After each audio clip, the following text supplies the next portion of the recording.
सभी को नमस्कार।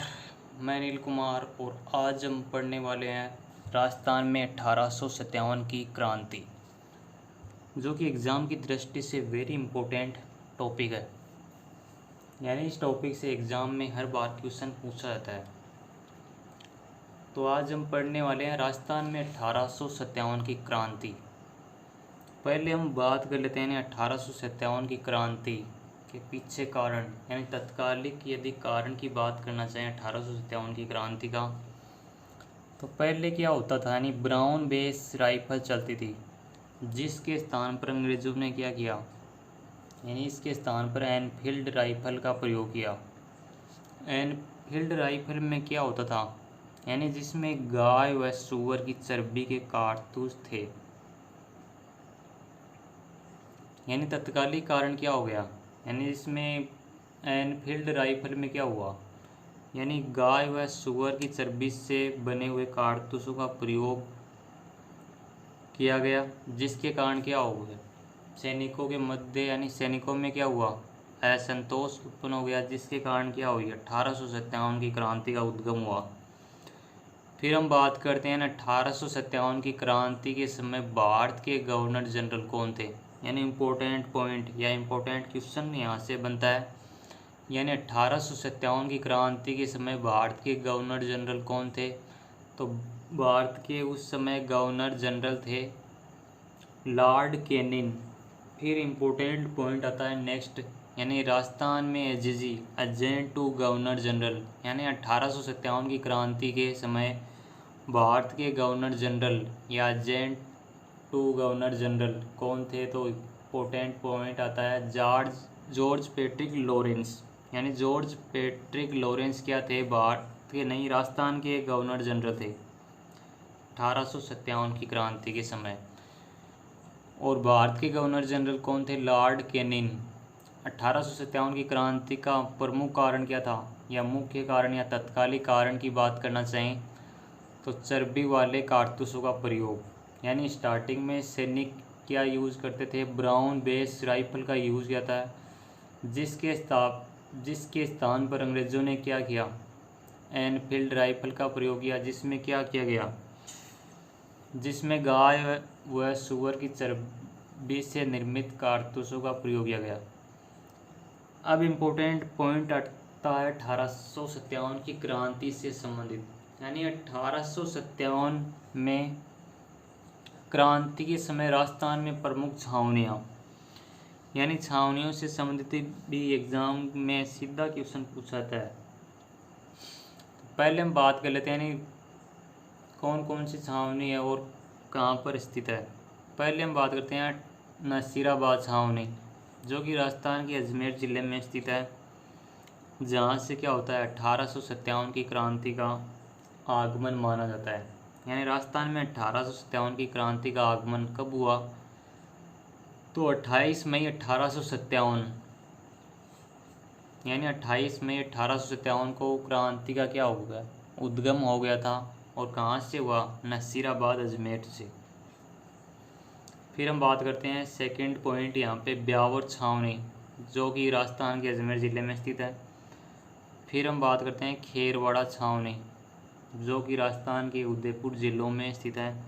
उदयपुर को राजस्थान की ज़िलों की नगरी के नाम से जानते हैं, उदयपुर ज़िले को। फिर हम बात करते हैं एरिनपुरा छावनी, तो एरिनपुरा छावनी स्थित है राजस्थान की पाली ज़िले में स्थित है। फिर नेक्स्ट पॉइंट आता है यानी देवली छावनी, जो कि राजस्थान के टोंक ज़िले में स्थित है। फिर नेक्स्ट पॉइंट आता है नीमच छावनी, यह नीमच छावनी एक ऐसी छावनी थी जो क्या थी, राजस्थान से बाहर स्थित थी। यह नीमच पड़ता है मध्य प्रदेश में। ये तो हो गई 1857 की क्रांति के समय प्रमुख छावनियाँ। यानी पहली आती है नसीराबाद छावनी, जो कि अजमेर ज़िले में स्थित है। फिर आता है सेकंड पॉइंट ब्यावर, यानी ब्यावर स्थित है कहाँ पर, अजमेर में स्थित है ये भी। फिर नेक्स्ट आता है खेरवाड़ा छावनी, ये उदयपुर ज़िले में स्थित है। उदयपुर को यानी उदयपुर ज़िलों को ज़िलों की नगरी के नाम से जानते हैं। फिर हम बात करते हैं एरिनपुरा छावनी, जो कि राजस्थान की पाली ज़िले में स्थित है। नेक्स्ट हम बात करते हैं देवली छावनी, जो कि राजस्थान के टोंक ज़िले में स्थित है। फिर एक छावनी थी यानी 1857 की क्रांति के समय नीम छावनी, जो कि राजस्थान से बाहर स्थित थी, जो कि मध्य प्रदेश में स्थित थी। यानी यहाँ से सीधा डायरेक्ट एग्जाम में क्वेश्चन पूछा जाएगा। यानी निम्न को सम्मिलित कीजिए, उसमें पूछा जाएगा। नहीं 4-5 छावनियों के नाम दिए जाएंगे, उसको मैचिंग करवाएंगे। यानी पूछा जाएगा नसीराबाद छावनी कहाँ पर स्थित है, तो इसका आंसर आएगा अजमेर ज़िले में स्थित है। फिर हम बात करना चाहें देवली छावनी, जो कि टोंक ज़िले में स्थित है। यानी इस प्रकार से क्वेश्चन एग्ज़ाम में पूछा जाएगा। फिर हम बात करते हैं इम्पोर्टेंट पॉइंट।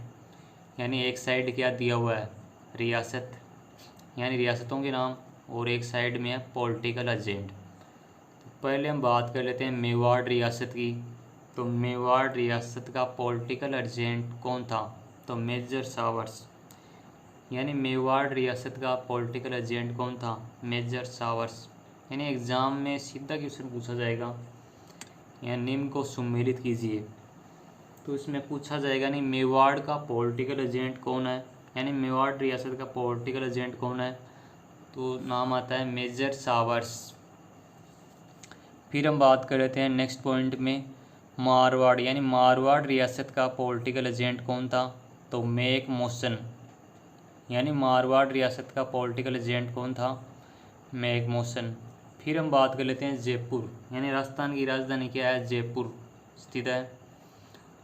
अब हम बात कर लेते हैं जयपुर रियासत की, यानी जयपुर रियासत।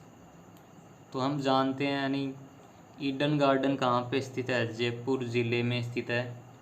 तो इसी के नाम पर इसका पॉलिटिकल एजेंट का नाम याद आसानी से हो जाएगा। तो जयपुर रियासत का पॉलिटिकल एजेंट कौन था, कर्नल ईडन। यानी ईडन गार्डन से याद हो जाएगा जयपुर का पॉलिटिकल एजेंट कौन था, कर्नल ईडन। फिर हम बात कर लेते हैं इसी प्रकार कोटा, यानी कोटा का पॉलिटिकल एजेंट कौन था, मिस्टर बर्टन। यानी कोटा का पॉलिटिकल एजेंट कौन था, मिस्टर बर्टन। फिर हम बात कर लेते हैं इसी प्रकार अजमेर, यानी अजमेर रियासत का पॉलिटिकल एजेंट कौन था, तो जनरल कर्नल डिक्सन या जॉर्ज पैट्रिक लॉरेंस। फिर हम बात कर लेते हैं इसी प्रकार बांसवाड़ा रियासत का पॉलिटिकल एजेंट कौन था, तो कर्नल रॉक्स।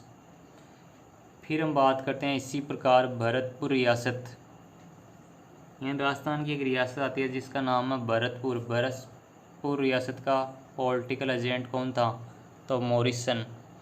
ये भी एग्ज़ाम की दृष्टि से वेरी इंपॉर्टेंट पॉइंट हो जाते हैं। फिर हम बात कर लेते हैं इसी प्रकार सिरोही। तो सिरोही का पॉलिटिकल एजेंट था, या सिरोही रियासत का पॉलिटिकल एजेंट था जेडी हॉल। यानी यहाँ से क्वेश्चन किस प्रकार आएगा, यानी एक साइड में रियासत दी जाएंगी, यानी 4 रियासतों के नाम दिए जाएंगे, और एक साइड में दिए जाएंगे पॉलिटिकल एजेंट। फिर क्वेश्चन पूछा जाएगा यानी निम्न को सम्मिलित कीजिए। जैसे हम बोल सकते हैं यानी कोटा का पॉलिटिकल एजेंट कौन है, मिस्टर बर्टन। यानी राइट द फॉलोइंग, यानी निम्न को सम्मिलित कीजिए। इस प्रकार से क्वेश्चन पूछा जाएगा। फिर हम बात करते हैं जयपुर का पॉलिटिकल एजेंट, तो कर्नल ईडन। यानी ईडन गार्डन जयपुर में स्थित है, तो ये आसानी से याद हो जाएगा। फिर मारवाड़ रियासत का यानी मेक मोशन, मेवाड़ का मेजर सावर्स, कोटा का मिस्टर बर्टन, अजमेर यानी अजमेर रियासत का पॉलिटिकल एजेंट था कर्नल डिक्सन या जॉर्ज पैट्रिक लॉरेंस। फिर हम बात करते हैं बांसवाड़ा, यानी बांसवाड़ा कौन था, कर्नल रॉक्स। भरतपुर का मॉरिसन और सिरोही का जेडी हॉल।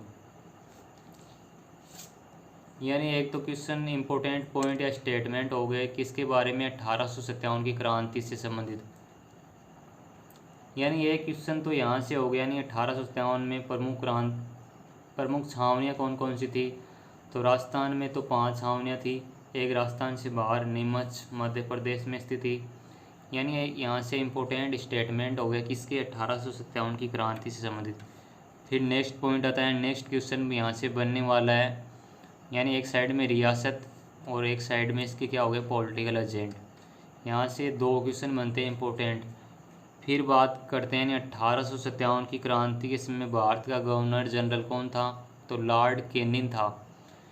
फिर हम बात करना चाहेंगे 1857 की क्रांति का तत्कालीन कारण, यानी पहले क्या चलती थी? ब्राउन बेस राइफल, जिसके स्थान पर अंग्रेज़ों ने किसका यूज़ किया? यानी सैनिकों को एनफील्ड राइफल्स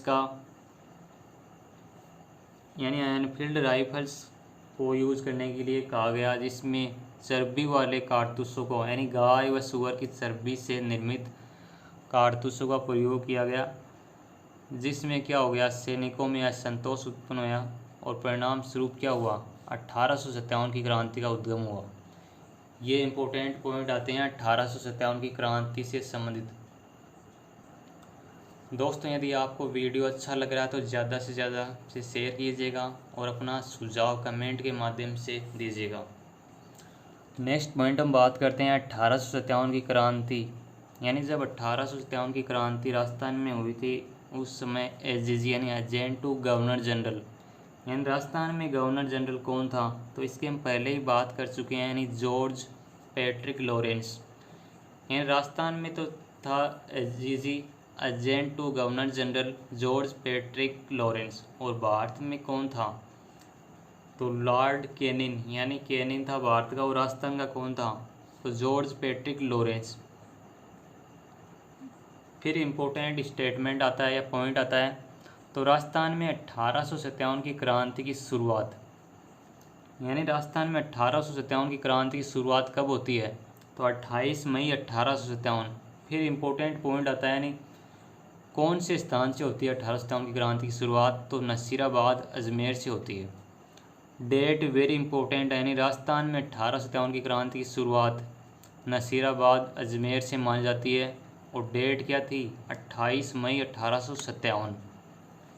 ये भी एग्ज़ाम में सीधा क्वेश्चन पूछा जाएगा। फिर नेक्स्ट स्टेटमेंट आता है, यानी इम्पोर्टेंट पॉइंट्स की बात करना चाहें तो राजस्थान में 1857 की क्रांति का प्रतीक क्या था? ये भी वेरी इंपॉर्टेंट पॉइंट होता है। तो कमल का फूल व रोटी राजस्थान में या 1857 की क्रांति का प्रतीक, यानी कमल का फूल व रोटी। फिर हम बात कर लेते हैं इम्पोर्टेंट पॉइंट, यानी कोटा में 1857 की क्रांति का नेतृत्व किसने किया? यानी ये एग्ज़ाम में हर बार क्वेश्चन पूछा गया है। तो कोटा में 1857 की क्रांति का नेतृत्व किसके द्वारा किया गया? तो 1857 की क्रांति का नेतृत्व यानी मेहराब खान और जयदयाल व हरदयाल के द्वारा किया गया। यानी राजस्थान में अभी तक जितने भी एग्ज़ाम में हुए हैं, उसमें हर एग्ज़ाम में एक क्वेश्चन पूछा गया है, यानी कोटा में 1857 की क्रांति का नेतृत्व किसके द्वारा किया गया? वेरी इंपॉर्टेंट क्वेश्चन आता है यहाँ से, मेहराब खान और जयदयाल और हरदयाल के द्वारा। फिर इम्पोर्टेंट पॉइंट आता है कोटा के विद्रोह से संबंधित। तो कोटा में विद्रोह कब होता है? तो कोटा में विद्रोह होता है 15 अक्टूबर 1857। यानी ये डेट एग्ज़ाम की दृष्टि से वेरी इंपॉर्टेंट हो जाती है, यानी 15 अक्टूबर 1857। यानी 15 अक्टूबर 1857 को क्या होता है? कोटा में 1857 की क्रांति का सबसे बड़ा विद्रोह माना जाता है। आगे हम नेक्स्ट पॉइंट में यदि बात करना चाहें तो नेक्स्ट पॉइंट आता है राजस्थान में 1857 की क्रांति का सबसे बड़ा विद्रोह है। यानी 1857 की क्रांति का सबसे बड़ा विद्रोह है कोटा विद्रोह को माना जाता है, यानी कोटा को माना जाता है। यानी कोटा में क्रांति या विद्रोह कब होता है? तो 15 अक्टूबर 1857। फिर वेरी इंपॉर्टेंट पॉइंट आता है, यानी कोटा का पॉलिटिकल एजेंट कौन था? तो मिस्टर बर्टन। यानी कोटा का पॉलिटिकल एजेंट कौन था? तो मिस्टर बर्टन। फिर बात कर लेते हैं कोटा का शासक, यानी 1857 की क्रांति के समय कोटा का शासक कौन था? तो महाराव राम सिंह द्वितीय। यानी एग्ज़ाम में सीधा क्वेश्चन पूछा जाता है, यानी जब कोटा में 1857 की क्रांति का विद्रोह शुरू हुआ, उस समय कोटा का शासक कौन था? तो कोटा का शासक था महाराव राम सिंह द्वितीय। कोटा का पॉलिटिकल एजेंट कौन था? Mister Burton. और राजस्थान में 1857 की क्रांति का सबसे बड़ा विद्रोह है, यानी कोटा विद्रोह को सबसे बड़ा विद्रोह माना जाता है। यानी राजस्थान में 1857 की क्रांति का नेतृत्व किसके द्वारा किया गया? मेहराब खान व जयदयाल हरदयाल। यानी वेरी इंपॉर्टेंट टॉपिक होता है, यहाँ से या पॉइंट होता है, हर एग्ज़ाम में पूछा गया आज तक। 1857 की क्रांति का प्रतीक क्या है? कमल का फूल व रोटी। फिर हम बात करते हैं राजस्थान में 1857 की क्रांति की शुरुआत, यानी 28 मई 1857 नसीराबाद अजमेर से राजस्थान में 1857 की क्रांति की शुरुआत होती है। फिर हम बात करते हैं 1857 की क्रांति के समय राजस्थान का एजेंट यानी AGG agent to governor general कौन था? तो जॉर्ज पैट्रिक लॉरेंस, यानी ये तो राजस्थान का एजीजी था। यदि भारत के गवर्नर जनरल की बात की जाए तो लॉर्ड कैनिंग। दोस्तों कमेंट के माध्यम से आप बताइएगा कि आपको वीडियो कैसा लगा। Thanks for watching. Like comment और शेयर करना ना भूलें। अपना अमूल्य सुझाव कमेंट के माध्यम से दीजिएगा। Thanks for watching.